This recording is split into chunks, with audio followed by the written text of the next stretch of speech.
Google stock jumped 5% on Monday on reports that Apple wants to use Google's Gemini to drive generative AI for its new iPhone. Looking at the fundamentals, Google now has a market cap of almost $1.9 trillion after this news. With $24 billion of cash, $118 billion of investments and $13 billion of debt, the enterprise value is $1.74 trillion. Revenue over the last 12 months comes to $307 billion, with $74 billion of net income and $119 billion of adjusted EBITDA. So Google's stock is valued at 25 times earnings and just under 15 times EBITDA.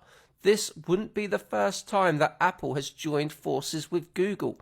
The original iPhone used Google Maps, and Google has been paying Apple $18 billion a year to be the default search engine on the Safari browser. Apple has so far been quiet on the AI front, but a deal with Google could see Gemini being deployed on over 2 billion devices. As noted by the New York Times, Gemini AI would leapfrog ChatGPT virtually overnight in terms of users. That said, Apple needs to be confident in the quality of Google's model. Google's initial AI launch didn't go to plan, and Gemini has been accused of producing racially biased images. As a result, the company had to turn that feature off. More broadly, some investors fear that AI could disrupt Google's main source of revenue. The risk is that generative AI will create better alternatives to text-based search.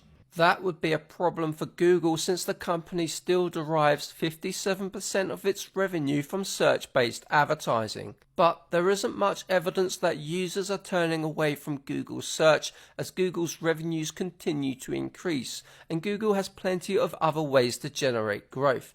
YouTube and Google Cloud are huge businesses, and Waymo has potential as well, and Google's cash pile allows the company to buy back an enormous number of shares. If you assume Google can grow its revenues at 5% per year for the next 5 years, then operate with a similar net income margin as it does today of 24%, the company would be producing $94 billion of net income in 5 years' time.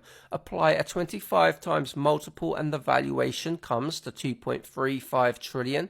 Assume the company buys back 3% of its shares a year, and the investment return works out to just under 8% annualized. However, change top-line growth to 10% a year while keeping everything else the same, and the annualized return jumps to 13% per year. It's worth remembering at this point that Google already has 9 products with more than 1 billion users. That provides plenty of opportunity to grow sales, and that means Google's stock can continue to move higher.